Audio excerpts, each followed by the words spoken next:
আসসালামু আলাইকুম রহমতুল্লাহি ওয়া বারাকাতুহু। ওয়ালাইকুম আসসালাম ওয়া রাহমাতুল্লাহ।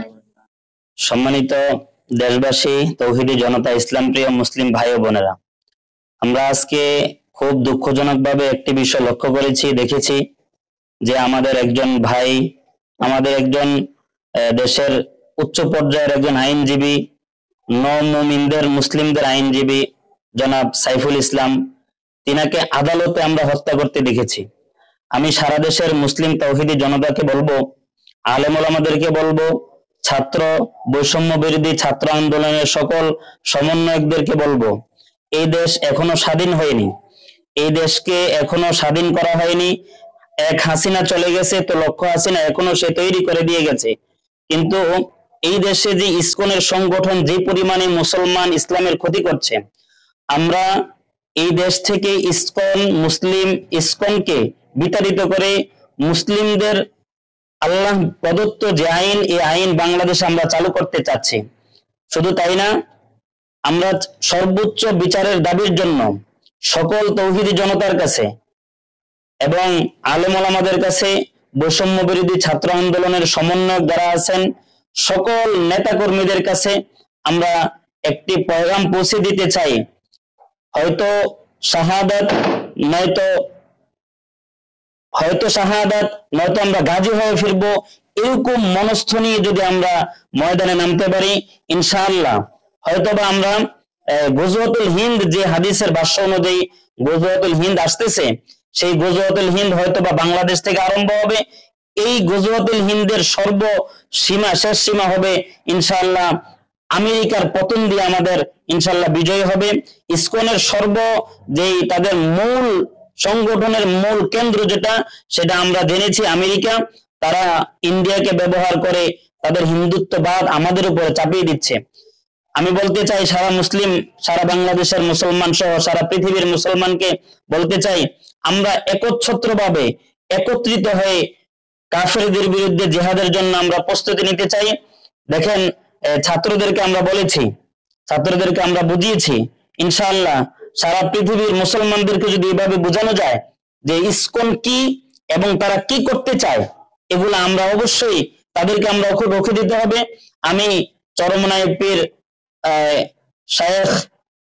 উভয় শায়েখদেরকে বিনত আবেদন করব এবং আল্লামা মামুনুল হক সহ সারা বাংলাদেশের হেফাজতের নেতাকর্মী, জামাতে ইসলামী বলেন, ইসলামী আন্দোলন বলেন, জামাতে জমিয়ত বলেন, সমস্ত দলকে, কে বিএনপি কে অন্য দল, এটার দিকে না লক্ষ্য করে আমরা মুসলমানের পতাকা তলে এসে সকলে ইসকনের বিরুদ্ধে, হিন্দুত্ববাদের বিরুদ্ধে একচ্ছত্রভাবে লড়াই করব। ইনশাআল্লাহ এই দেশ শাহজালালের মরুভূমি, শাহপরানের মরুভূমি, আল্লামা শাহ আহমদ শফি রাহিমাহুল্লাহ এর মরুভূমি, মুফতি আমিনী রহমতুল্লাহ আলাইহি এর মরুভূমি, শাইখুল হাদিস আল্লামা আজিজুল হক রাহিমাহুল্লাহ এর মরুভূমি। এই মরুভূমিতে ইসকন সহ যত কাফেরদের, যত ষড়যন্ত্রের কেন্দ্রগুলো আছে, ইনশাআল্লাহ আমরা ধ্বংস করে দিব এবং জিহাদের ময়দানে একচ্ছত্রভাবে একত্রিত হয়ে আমরা হয়তো গাজী হয়ে ফিরবো, নয়তো জিহাদের ময়দানে শাহাদাত বরণ করব। ইনশাআল্লাহ আল্লাহ তাআলা আমাদের সঙ্গে আছেন।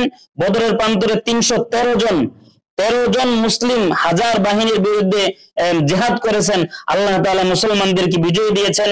আমরা চাই এই দেশে লক্ষ কোটি 16 কোটির মধ্যে যদি আমরা 95% মুসলিম ধরি, তাহলে দেখা যায় 12-13 কোটি আমাদের মুসলমান আছে। মাত্র 1-2-3 কোটির বিরুদ্ধে যদি আমরা জিহাদ করি, ইনশাআল্লাহ আমরা অবশ্যই বিজয় লাভ করব এবং সমগ্র পৃথিবী থেকে সমগ্র পৃথিবীর মধ্যে ইসলামকে বিজয়ী করব এবং আমরা ইসলামের ছায়াতলে এসে একচ্ছত্রভাবে আল্লাহ তাআলার আইনকে বাস্তবায়ন করব। আমরা ছাত্রদের দেখেন, এরা ঘুমানোর সময়, এখন তাদেরকে যখন এইসব ঘটনাগুলো আমরা শুনিয়েছি, তাদের বিরুদ্ধে, তাদের ভিতরে ইমানি জজবা কি পরিমাণে এসেছে, আলহামদুলিল্লাহ প্রত্যেকটা মুসলমানকে যখন আমরা বুঝাতে পারবো, তাদের প্রত্যেকের অন্তর ইমানি জজবা আসবে। আর ইমানি জজবা নিয়ে যখন আমরা জিহাদের ময়দানে আল্লাহকে রাজি খুশি করার জন্য জিহাদের ময়দানে নামবো, ইনশাআল্লাহ আল্লাহ তাআলা গায়বী নুসরত আমাদেরকে দিবেন।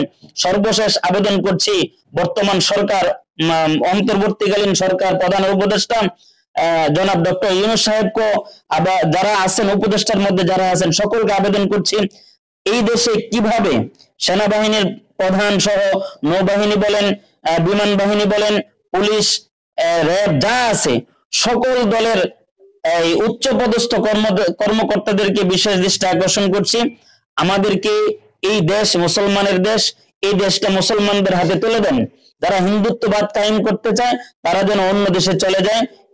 আমরা ইনশাআল্লাহ একচ্ছত্রভাবে আন্দোলনের ডাক আসবে, সকলে ইনশাআল্লাহ আমরা প্রস্তুত থাকবো তো ইনশাআল্লাহ। আল্লাহ তাআলা আমাদেরকে সকলকে জিহাদের ময়দানে একচ্ছত্রভাবে একত্রিত হয়ে মিলে মিশে কাঁধে কাঁধ মিলিয়ে দলাদলি বাদ দিয়ে জিহাদের ময়দানে ইসকনের বিরুদ্ধে ঝাঁপিয়ে পড়ার তৌফিক দান করুন।